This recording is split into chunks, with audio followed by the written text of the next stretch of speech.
الحمد لله رب العالمين الصلاة والسلام على خاتم النبيين وعلى آله وصحبه أجمعين أما بعد فأعوذ بالله من الشيطان الرجيم بسم الله الرحمن الرحيم قال الله تعالى في سورة الكهف وَإِذْ قُلْنَا لِلْمَلَائِكَةِ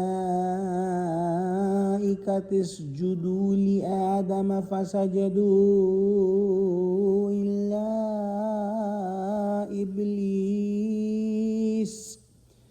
كَانَ مِنَ الْجِنِّ فَفَسَقَ عَنْ أَمْرِ رَبِّهِ أَفَتَتَّخِذُونَهُ وَذُرِّيَّتَهُ أَوْلِيَاءَ مِن دُونِي وَهُمْ لَكُمْ عَدُوٌّ بِئْسَ لِلظَّالِمِينَ بَدَلًا۔ ترجمہ: اور جب ہم نے فرشتوں کو حکم دیا کہ آدم کو سجدہ کرو تو سب نے سجدہ کیا مگر ابلیس نے نہ کیا، وہ جنات میں سے تھا تو اپنے پروردگار کے حکم سے باہر ہو گیا۔ کیا تم اس کو اور اس کی اولاد کو میرے سوا دوست بناتے ہو حالانکہ وہ تمہارے دشمن ہیں؟ اور شیطان کی دوستی ظالموں کے لیے خدا کی دوستی کا برا بدل ہے۔ آدم علیہ السلام اور ابلیس کا قصہ ہم پہلے بھی پڑھ چکے ہیں۔ یہاں یہ بات واضح کر دی گئی کہ ابلیس فرشتہ نہیں تھا بلکہ جنوں میں سے تھا۔ اللہ سبحانہ وتعالی نے اس کو بلند مقام عطا کیا تھا اور اس کو فرشتوں کے درمیان موجود کیا تھا، اور جب یہ حکم آیا کہ آدم کی تخلیق کے بعد سب اس کے آگے سجدے میں گر پڑیں تو یہ حکم سب فرشتوں کو بھی تھا اور آدم کو بھی تھا، لیکن جب اس کو یہ حکم ملا تو پھر اس کے اندر کا جو کفر تھا وہ باہر آ گیا اور اس کی طبیعت اصل جو ہے اس نے رنگ دکھایا۔ تکبر کر کے اللہ سبحانہ وتعالی کی فرما برداری سے بھاگ نکلا۔ آدم کے سامنے سر جھکانے میں کسر شان سمجھی۔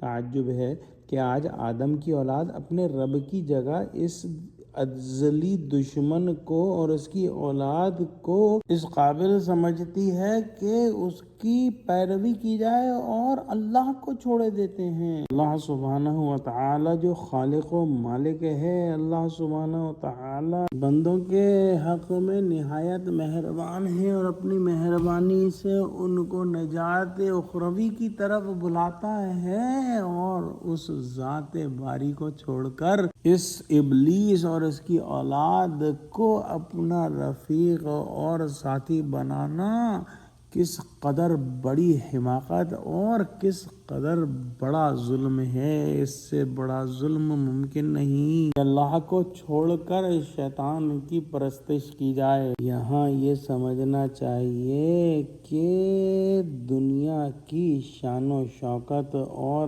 ٹیپ ٹاپ پر مغرور ہو کر آخرت سے غافل ہو جانا شیطان کی تحریک اور تسویل سے ہے۔ یہ چاہتا ہے کہ ہم اپنے اصلی اور آبائی وطن جنت میں واپس نہ جانے پائیں۔ اس کا مطمع نظر یہ ہے کہ دوست بن کر ہم سے پرانی دشمنی نکالے۔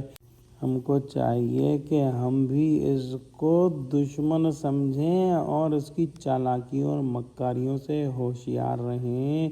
جو لوگ دنیاوی متاع پر مغرور ہو کر ضعفاء کو حقیر سمجھتے اور اپنے کو بہت لمبا کھینچتے ہیں، وہ تکبر و تفاخر میں شیطان لعین کی راہ پر چل رہے ہیں۔ ابن کثیر نے بعض روایات نقل کر کے جن میں ابلیس کی اصل نوع ملائکہ میں سے بتائی گئی ہے لکھا ہے کہ ان روایات کا غالب حصہ اسرائیلیات میں سے ہے، جنہیں بہت نظر و فکر کے بعد احتیاط کے ساتھ قبول کرنا چاہیے، اور ان میں سے بعض چیزیں یقیناً جھوٹ ہیں کیونکہ قرآن ان کی صاف تکذیب کرتا ہے۔ آگے ابن کثیر نے بہت وزندار الفاظ میں اسرائیلیات کے متعلق جو کچھ کلام کیا ہے دیکھنے اور یاد رکھنے کے قابل ہے۔ یہاں اختصار کی وجہ سے اس کا پورا ذکر ممکن نہیں۔ دعا کرتے ہیں کہ اللہ سبحانہ وتعالی ہم کو قرآن کا فہم عطا فرما، ہم کو سچوں سے جوڑے، ہم کو صراط مستقیم پر قائم فرما دے۔ اللہ مسلمانوں کی مدد کر، مسلمانوں کو متحد کر، آمین۔ وآخر دعوانا ان الحمد للہ رب العالمین۔ السلام علیکم ورحمۃ اللہ وبرکاتہ۔